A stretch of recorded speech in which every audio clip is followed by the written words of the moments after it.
Immaculate Mother, to you to be plead, to ask God our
Sa ngayon po, ng Minor Basilica of the Black Nazarene, 100,000 pesos po para sa mga pangangailangan po ninyo, lalo na sa ngayong pasukan po. Ako'y iyong kinikilig at siyang itatapat sa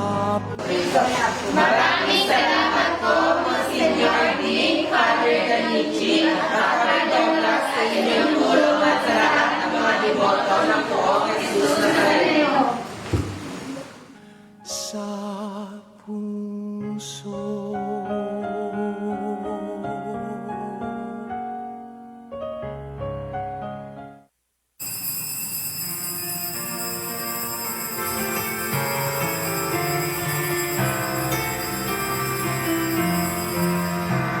magsiawit kayo sa Panginoon ng isang bagong awitin. Magsiawit kayo sa Panginoon, buong sandaigdigan. Awitan ang Panginoon at purihin ang kaniyang ngalan. Ipayat ang kanyang pagliligtas sa lahat ng panahon. Magsiawit kayo sa Panginoon ng isang bagong awitin. Magsiawit kayo sa Panginoon, buong sandaigdigan. Sa ngalan ng Ama at ng Anak at ng Espiritu Santo, Amen. sumainyo ang Panginoon. At sumaiyo rin. Mga kapatid, aminin natin ang ating mga kasalanan upang tayo'y maging marapat gumanap sa banal na pagdiriwang. Inaamin ko sa makapangyarihang Diyos at sa inyo mga kapatid na lubha ako nagkasala sa isip, sa salita at sa gawa at sa aking pagkukulang. Kaya isinasamo ko sa mahal na Birheng Maria, sa lahat ng mga anghel at mga banal, at sa inyo mga kapatid na ako'y panalangin sa Panginoong ating Diyos. Kaawaan tayo ng makapangyarihang Diyos, patawarin tayo sa ating mga kasalanan at patnubayan tayo sa buhay na walang hanggan. Amen. Panginoon, kaawaan mo kami. Panginoon, kaawaan mo kami. Kristo, kaawaan mo kami. Kristo, kaawaan mo kami. Panginoon, kaawaan mo kami. Panginoon, kaawaan mo kami. Sabay-sabay po tayo. Papuri sa Diyos sa kaitaasan at sa lupa'y kapayapaan sa mga taong kinalulugdan niya. Pinupuri ka namin, dinarangal ka namin, sinasamba ka namin, pinagbubunyi ka namin, pinasasalamatan ka namin dahil sa dakila mong angking kapurihan. Panginoong Diyos, Hari ng langit, Diyos amang makapangyarihan sa lahat, Panginoong Hesukristo, bugtong na anak, Panginoong Diyos, Kordero ng Diyos, anak ng Ama, Ikaw na nag-aalis ng mga kasalanan ng sanlibutan, maawa ka sa amin. Ikaw na nag-aalis ng mga kasalanan ng sanlibutan, tanggapin mo ang aming kahilingan. Ikaw na naluluklok sa kanan ng Ama, maawa ka sa amin. Sapagkat ikaw lamang ang banal, ikaw lamang ang Panginoon, ikaw lamang o Hesukristo ang kataas-taasan, kasama ng Espiritu Santo, sa kadakilaan ng Diyos Ama. Amen. Manalangin tayo. Ama naming makapangyarihan, ginagawa mong kaming magkaisa ng kalooban. Ipagkaloob mo ang iyong mga utos ay aming mahalin. Ang iyong mga pangako ay hangarin naming tanggapin upang sa anumang pagbabago sa paligid namin, manatiling matatag ang aming loobin sa tunay na kasiyahang matatagpuan sa iyong piling sa pamamagitan ni Jesucristo kasama ng Espiritu Santo magpasawalang hanggan. Amen. Magsiupo po ang lahat. Pagbasa mula sa aklat ni Propeta Isaías. Sinabi ng Panginoon kay Sabnang, katiwala sa palasyo. Aalisin kita sa iyong katungkulan at palalayasin sa iyong kinalalagyan. Tatawagin ko sa araw na iyon ang aking lingkod, si Eliakim na anak ni Helcias. Siya ang pagsusuotin ko ng iyong buong kasuotan. Ibibigay ko sa kanya ang iyong kapangyarihan. Siya ang magiging pinakaama ng Jerusalem at ng Huda. Ibibigay ko sa kanya ang susi ng bahay ni David. Ang kanyang buksay walang makapagsasara at walang makapagbubukas ng ipininid niya. Itatayo ko siyang parang haligi ng tolda. Itatayo ko ng matibay sa isang matatag na lugar. At siya'y magiging marangal na luklukan para sa sambahayan ng kanyang ama. Ang salita ng Diyos. Salamat sa Diyos. Pag-ibig mo'y di kukupas, gawain mo'y magaganap. Pag-ibig mo'y di kukupas, gawain mo'y magaganap. Ako poon buong pusong aawit ng pasalamat. Sa harap ng mga anghel, pupurihin kitang ganap. Sa harap ng iyong templo, ay yuyuko at gagalang. Pupurihin kita roon, pupurihin ang iyong ngalan. Pag-ibig mo'y di kukupas, gawain mo'y magaganap. Dahilan sa pag-ibig mo at sa iyong katapatan, ikaw ay tunay na dakila, pati iyong kautusan. Noong ako ay tumawag, tinanggap ko ang tugon mo. Sa lakas mong itinulong, ay lumakas agad ako. Pag-ibig mo'y di kukupas, gawain mo'y magaganap. Dakila man ang poong Diyos, mahal din niya ang mahirap. Kumublimay kita niya, yaong hambog at pasikat. Ang dahilan nito poon, pag-ibig mo'y di kukupas, at ang mga sinimulang gawain mo'y magaganap. Pag-ibig mo'y di kukupas, gawain mo'y magaganap.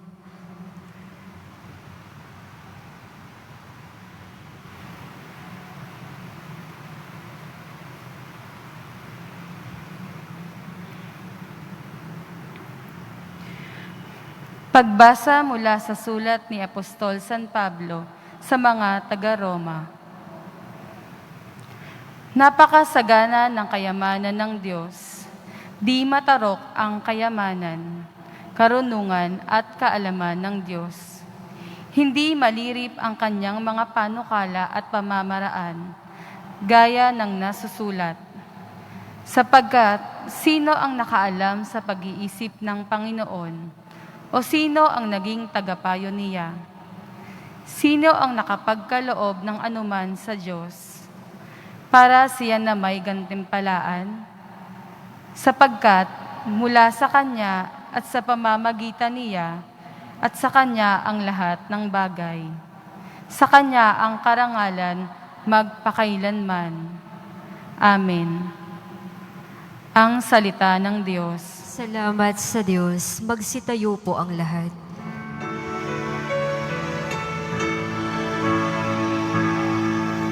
Alleluia, Alleluia, Alleluia. Panginoon, ituro mo na iyong landas ay sundin ko sa pagtahak sa totoo. Alleluia, Alleluia, Alleluia.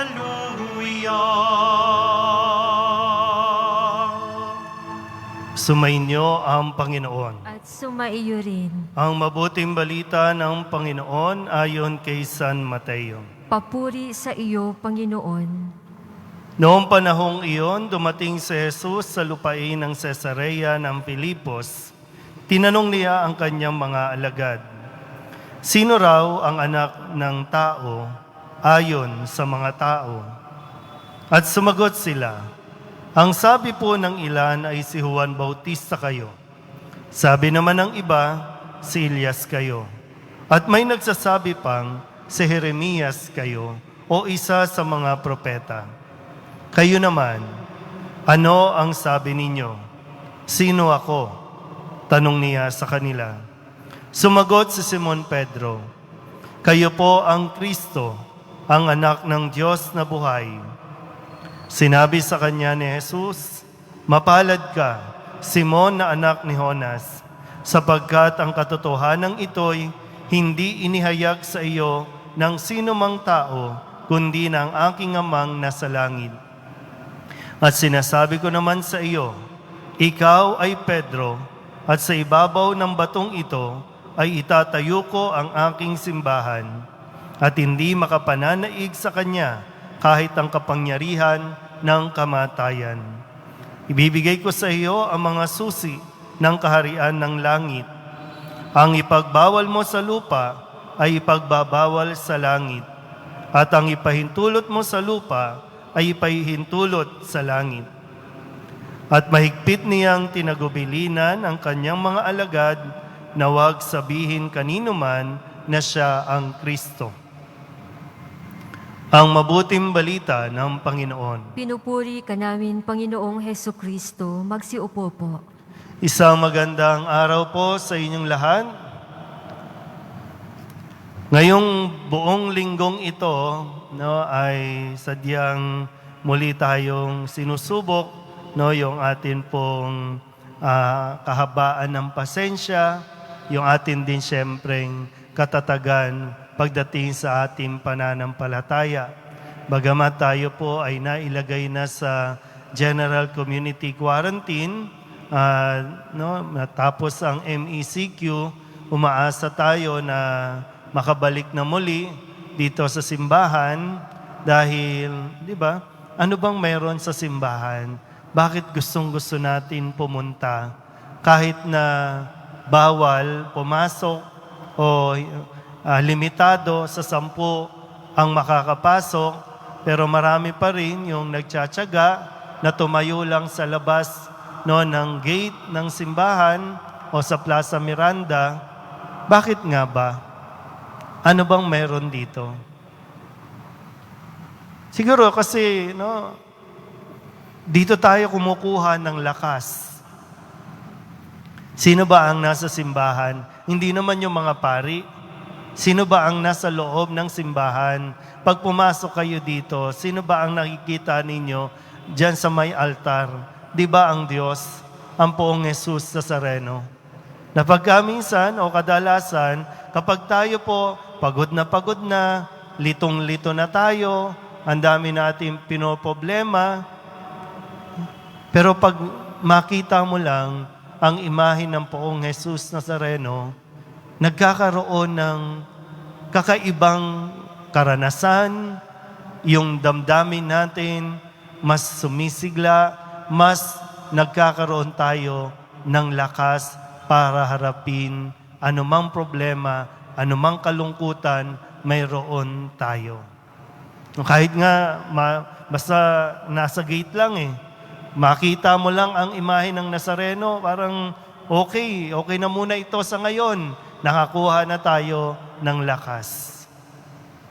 Pero ganun pa man, mga kapatid, sa kabila ng atin po mga pinagdaraanan, ay lagi pa rin naman ang mensahe ng Poong Jesus Nazareno, lalo tigit ang mensahe ngayong linggong ito ay huwag tayong mag-alala kasi hindi lang naman dito nagtatapos ang buhay. Ang gusto ng Diyos, makarating tayo sa langit. Kaya kapit lang, Kapit lang. Bagamat hindi ko alam kung ilan na ba yung nawala, ilan na ba yung namatay na lang nang hindi nakakapasok ng simbahan, pero ganun pa man, ipinagkakatiwala natin sa Diyos ang lahat. Pero babalikan natin yung mga mensahe ng Poong Jesus Nazareno dahil ibinigay sa atin ngayong linggong ito yung paraan kung paano tayo makakapasok sa langit. I'm sure lahat naman tayo pag tinatanong o tatanungin, gusto mo bang makarating ng langit? I'm sure lahat tayo gusto. Kasi yung sinasabi din ng Poong Nazareno, no, doon sa langit, wala nang problemahin. Doon sa langit, lahat pantay-pantay para na tayong mga anghel. At gusto talaga ng Diyos, makabalik tayo sa langit. Galing na tayo sa Kanya. Galing na tayo sa Diyos. Nilagay lang tayo ulit dito para maranasan natin paano maging tao at maranasan natin muli paano magmahal ang Diyos. Sige po, balikan natin ang paglalakbay natin at unawain yung pinakamensahe ng Poong Nazareno. Paano nga ba tayo makakarating sa langit? Nung Lunes po, bagamat nagkaroon ng special na misa dito po sa Archdiocese of Manila, inialay natin yung misang iyon para sa lahat ng mga may sakit. At salamat sa Diyos dahil unti-unti dumadami yung naririnig nating recoveries ng mga biktima ng COVID-19. Pero yung liturhiya na ginamit sa ibang diocese, sa ibang simbahan, sa ebanghelyong ating ginamit ay yung paglalakbay nila Jesus at ang kanyang mga alagad nung sila ay nasa isang bangka at nakakaranas sila ng hampas ng alon at ng hangin. Napakiwari nila, lulubog na sila. Pero ang sabi ni Jesus ay, bakit ba kayo natatakot? Wala pa ba kayong pananalig? Sa ibang liturhiya, na kung sa iba po na napakinggan ninyo, may tanong doon, yung isang mayamang lalaki, paano po ba ako magkakaroon ng buhay na walang hanggan? Pag sinabing buhay na walang hanggan, doon ito sa langit. So paano ba ako makakarating sa langit? Ang sagot ni Jesus ay, sundin mo ang utos. Sabi naman ng lalaki, sinusunod ko na po lahat ng utos. Sabi ni Jesus, may isa pang kulang. Ipagbili mo ang iyong ari-arian, saka ka sumunod sa akin. Ipagbili mo at ibigay mo sa mga dukha. Ano nangyari? Umalis na malungkot yung lalaki dahil siya'y napakayaman. At sa pagpapatuloy, noong Martes, sabi ni Jesus, sadyang napakahirap para sa mayaman ang makapasok sa pintuan ng langit. O hindi dahil galit sa mayaman, kundi sinasabi nga dito, kaya mo bang iwan ang lahat para sa akin? Kasi nga, pag pumasok sa langit, o kaya kung pupunta na tayo sa langit, wala naman tayong dadalhin. Anumang material, anumang napag-ipunan mo, naipundar mo, lahat yan maiiwan dito. Yan nga, di ba, sabi natin, pagdating sa COVID, lahat pantay-pantay. Walang mayaman, walang mahirap. Pag dinapuan ka ng virus, pero ganun din, sabi nga, ang sino mang magtiis na iwan ang tahanan, magulang, kapatid, o mga lupain, alang-alang sa akin, ay tatanggap ng makasandaang ibayo at pagkakalooban ng buhay na walang hanggan. Yan, minsan, talaga nag-i-struggle tayo kasi mas pinipili natin ang material na bagay kaysa sa Diyos. Mas pinahalagahan natin ang kayamanan, ang relasyon, kaysa sa Diyos.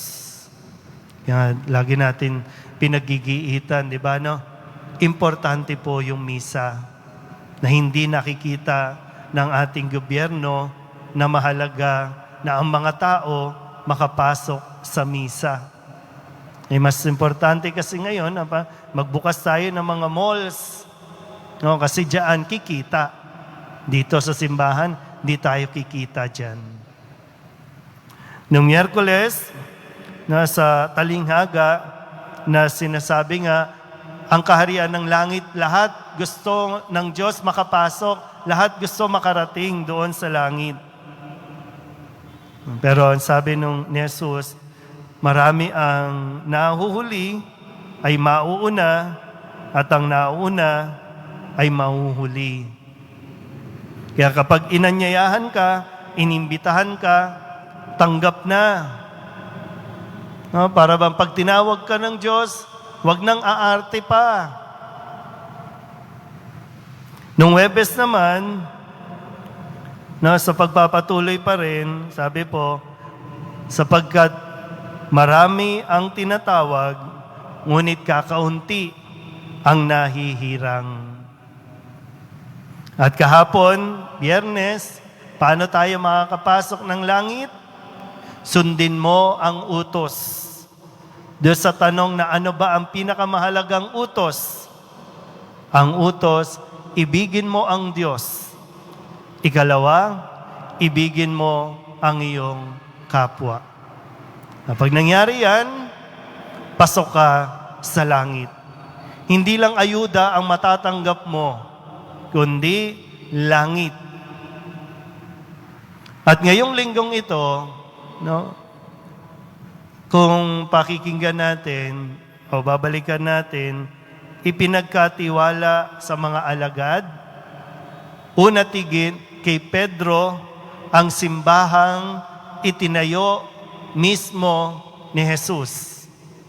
Diba sabi ng ipahayag ni Pedro, ikaw ang Kristo, ang anak ng Diyos na buhay. At dahil dyan, Pedro, ibibigay ko sa iyo ang susi ng kaharian ng langit. Ang ipagbawal mo sa lupa, ipagbabawal sa langit. Ang ipahintulot sa lupa, ipahihintulot sa langit. Ang Diyos ang nagbigay ng kapangyarihan sa simbahan o sa namumuno sa simbahan.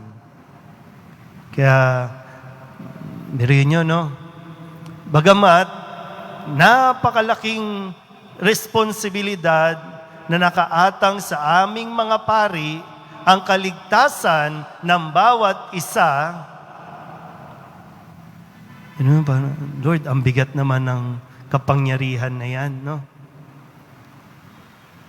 Pwede, alam nyo, pwedeng ako bilang pari, pwede ko kayong madala sa langit na hindi ako makakapasok ng langit. Biruin niyo yun. Kaya, sana po, maintindihan ninyo na hindi nakikialam ang simbahan kapag nagsasalita ang simbahan, kapag may mali sa pamumuno o sa nangyayari sa ating bansa. Kasi responsibilidad na nakaatang na ibinigay ng Diyos sa amin na ituro at ituwid ang anumang mga pagkakamali na labag sa kautusan ng Diyos. Huwag sasabihin natin, hiwalay ang gobyerno at ang simbahan. Magkahiwalay pero magkaugnay para ang lahat makarating sa langit.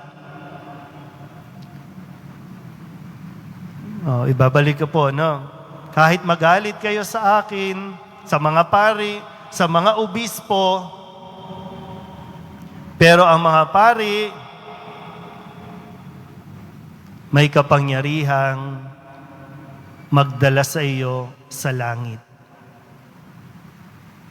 Sa konteksto ng ating ebanghelyo, sa kapangyarihang ipinagkaloob kay Pedro na ipinasa hanggang sa dumating ngayon kay Pope Francis na nagpapahintulot sa lahat ng mga obispo, mga pari, yung kapangyarihang ibinigay ni Jesus dumadaloy magpasa hanggang ngayon.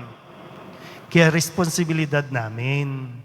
Kapag napahamak kayo, mananagot kami sa Diyos.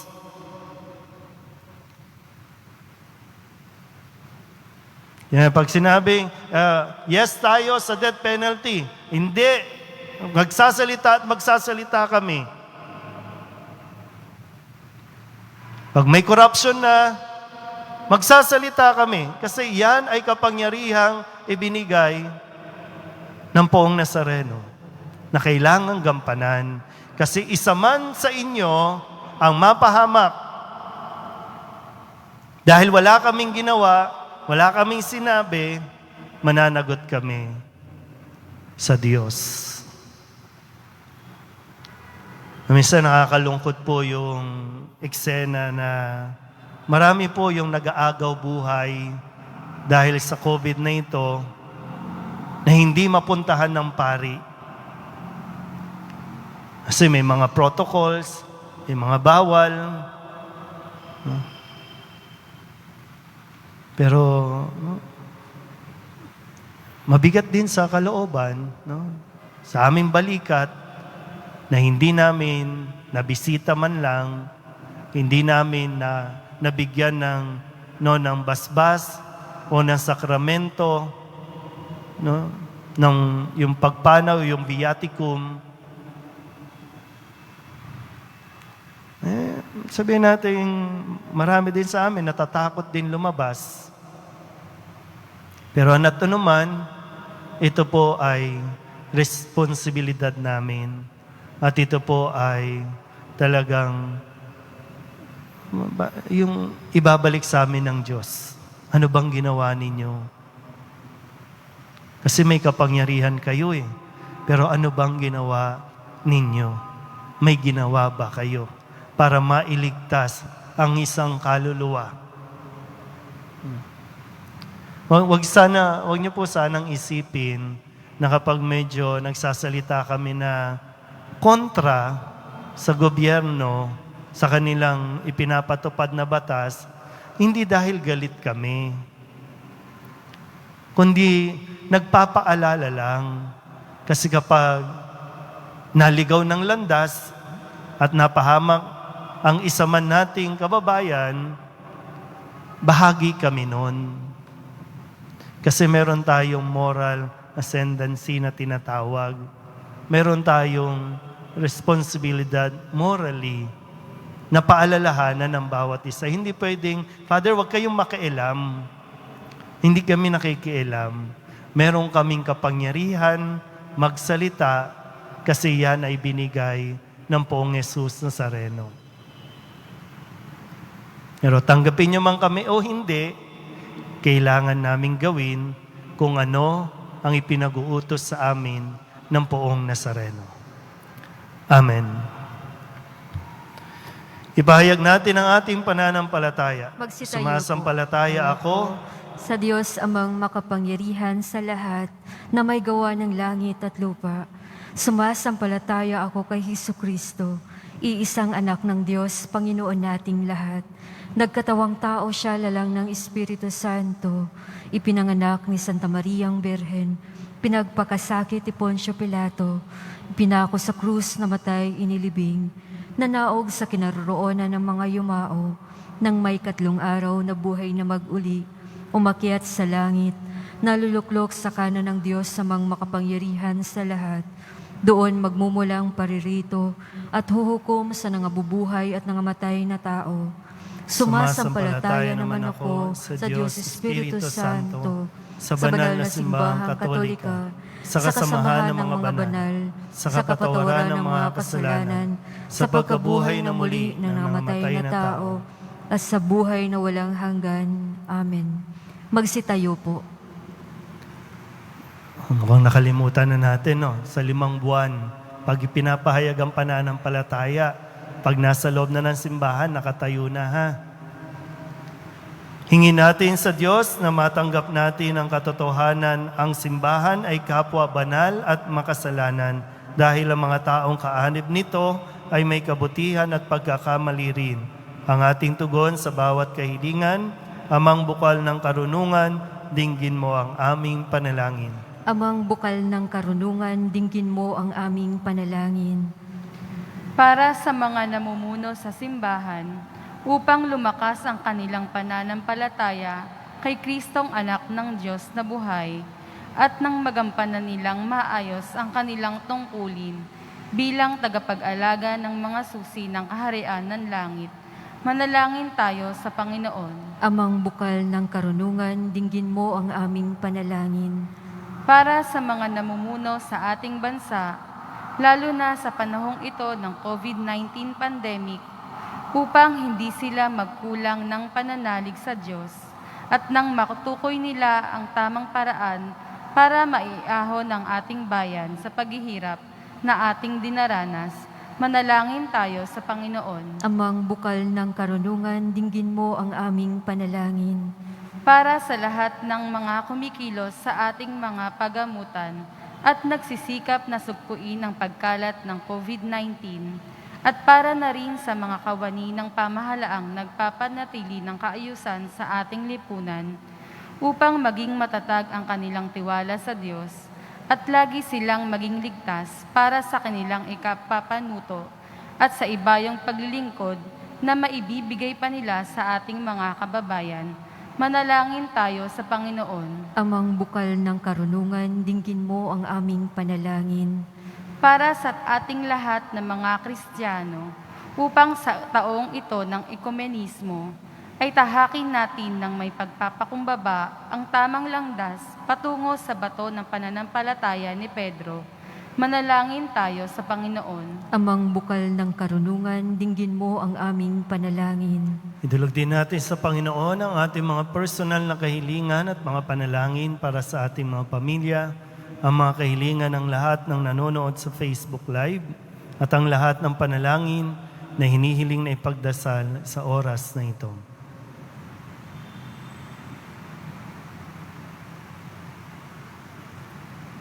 Ang lahat ng ito hinihiling namin sa ngalan ni Kristo, aming Panginoon. Amen. Magsiupo po ang lahat.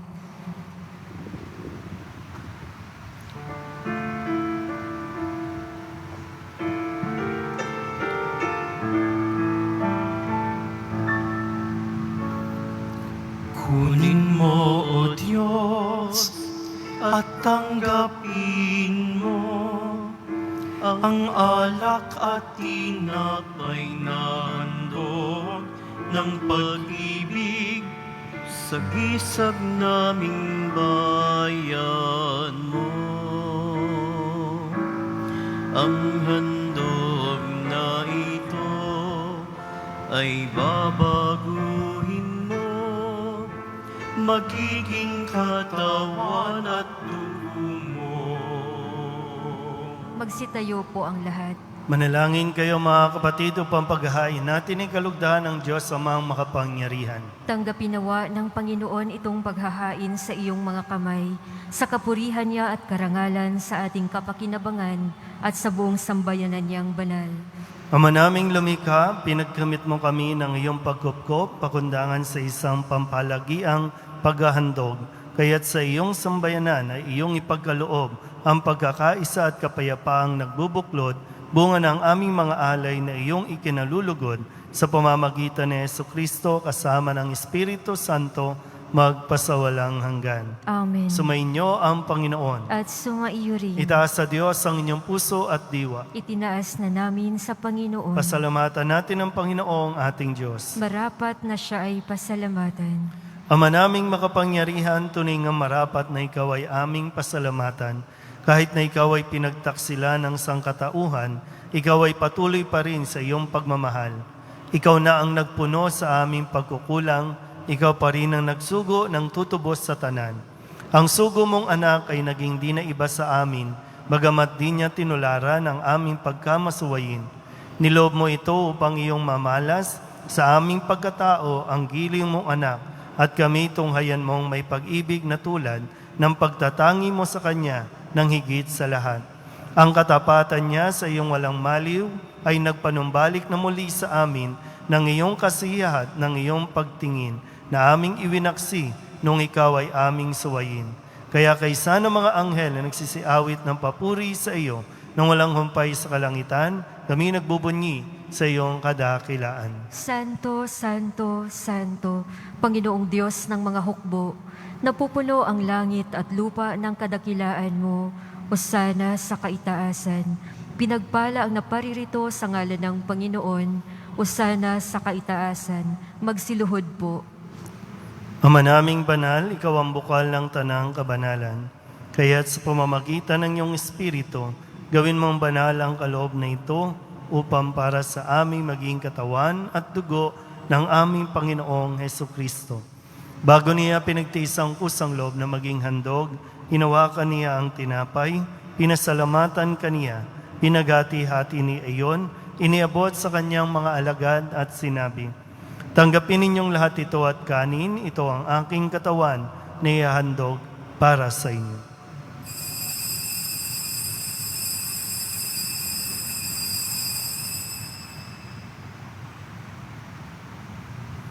Gayun din naman ang matapos ang hapunan, hinawakan niya ang kalis, muli kaniyang pinasalamatan. Iniabot niya ang kalis sa kanyang mga alagad at sinabi, "Tanggapin ninyong lahat ito at inumin.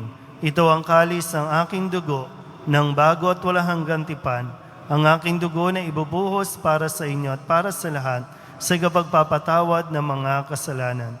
Gawin ninyo ito sa pag-alaala sa akin."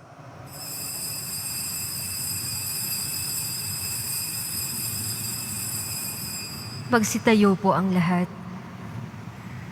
Ipagbunyi natin ang misteryo ng pananampalataya. Si Kristo'y namatay, si Kristo'y nabuhay, si Kristo'y babalik sa wakas ng panahon.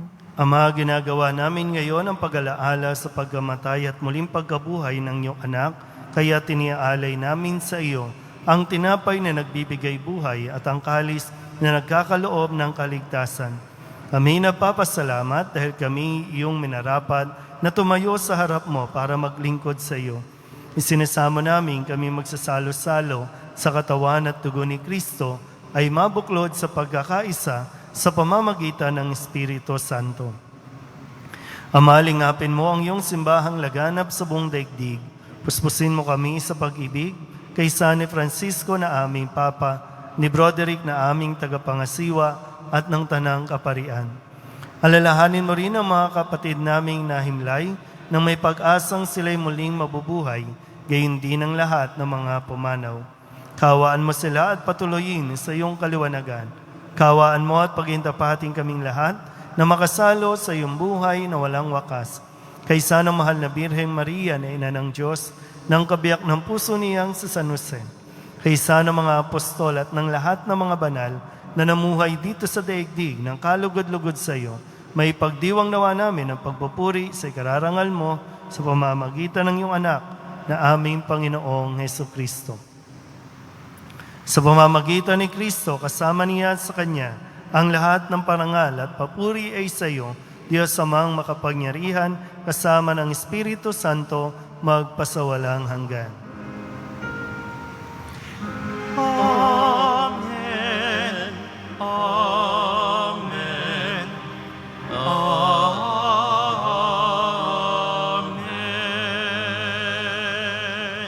Buong kababaang loob tayong tumawag sa ating Panginoon ng Ama namin. Ama namin, sumasalangit ka. Sambahin ang ngalan mo. Mapasa amin ang kaharian mo. Sundin ang loob mo dito sa lupa para nang sa langit.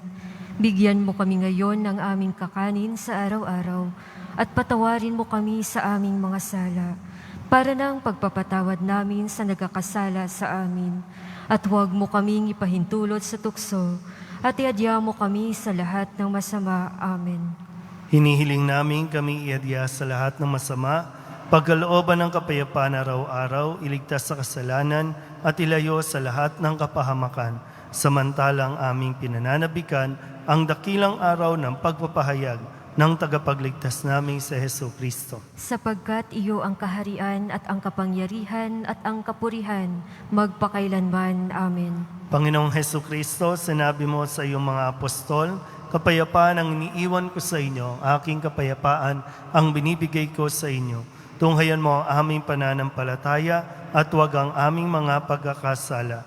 Pagkalooban mo kami ng kapayapaan at pagkakaisa ayon sa iyong kalooban, kasama ng Espiritu Santo, magpasawalang hanggan. Amen. Ang kapayapaan ng Panginoon ay laging sumainyo. At sumaiyo rin. Magbigayan po tayo ng kapayapaan sa isa't isa. Kordero ng Diyos na nag-aalis ng mga kasalanan na sanlibutan, maawa ka sa amin. Kordero ng Diyos na nag-aalis ng mga kasalanan na sanlibutan, maawa ka sa amin. Kordero ng Diyos na nag-aalis ng mga kasalanan na sanlibutan, ipagkaloob mo sa amin ang kapayapaan. Magsiluhod po ang lahat. Ito ang kordero ng Diyos. Ito ang nag-aalis ng kasalanan ng sanlibutan. Mapalad ang mga inanyayahan sa kanyang piging. Panginoon, hindi ako karapat-dapat na magpatuloy sa iyo, ngunit sa isang salita mo lamang ay gagaling na ako.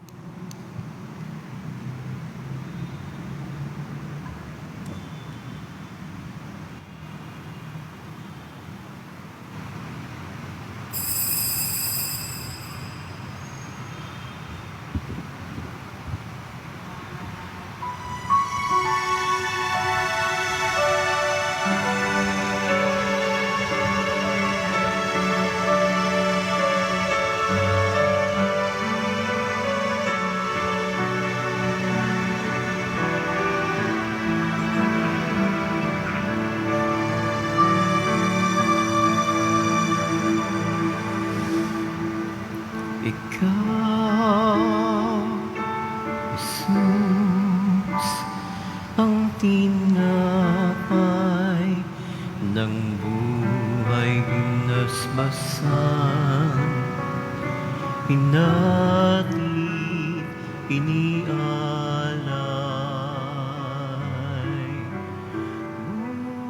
buhay na ganap ang sa aming kaloob at pagsasalong walang hanggan.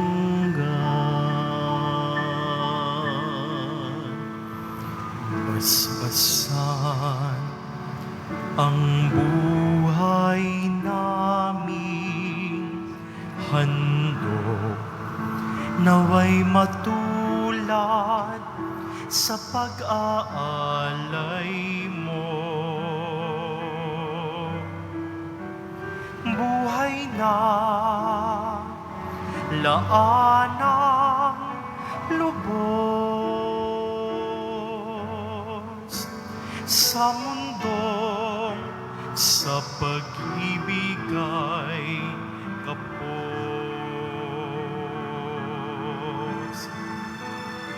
Ikaw, Jesus, ang tinapay ng buhay inasmasan,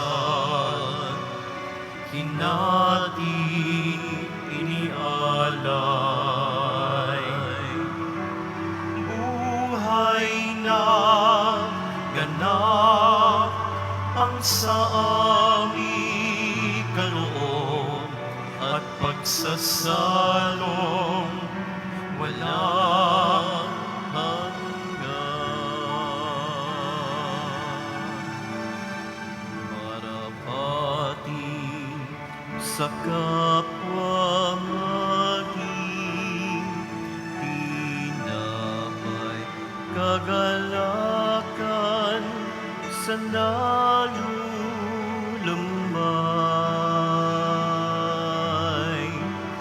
katarungan sa naapi,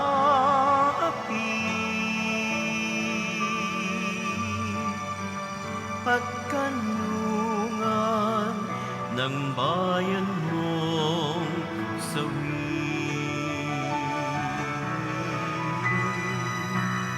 Ikaw, Jesus, ang tinapay ng buhay binasbasan, hinati inialay, buhay na ganap ang sa aming kaloob at pagsasalong walang hanggan.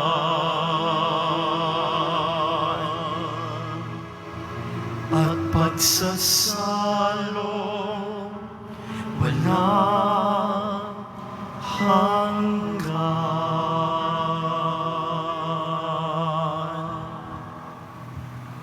Manalangin tayo. Magsitayo po.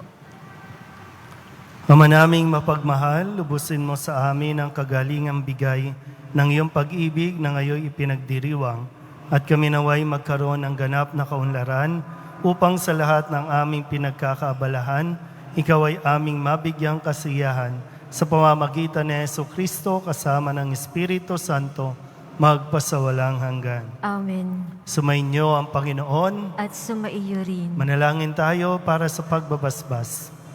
Mahal na poong Jesus Nazareno, inihayag mo sa pamamagitan ng krus ang walang maliw na pag-ibig ng Diyos sa sangkatauhan. Pakinggan mo ang kahilingan ng iyong angkan na nagsusumamo sa iyo. Makamtanawa nila ang inyong katugunan at tanggapin ang kasagutan na may utang na loob na tinatanaw.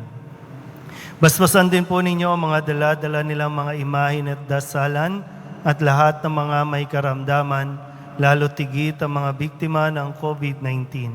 Sa pamamagitan ng bendisyon na ito, naway maalala nila ang mga pangako nila noon sa binyag, na ikaw ang kanilang ibigin at paglilingkuran bilang Panginoon magpasawalang hanggan. Amen. At pagpalain kayo ng makapangyarihang Diyos, Ama at Anak, at Espiritu Santo. Amen. Tapos na ang banal na misa, umayo tayo sa kapayapaan ni Kristo. Salamat sa Diyos. Magandang araw po.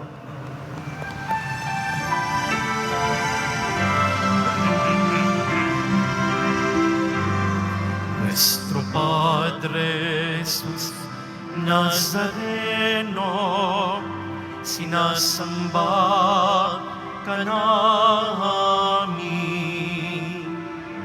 pinipintuho ka namin, aral mo ang aming buhay at kaligtasan.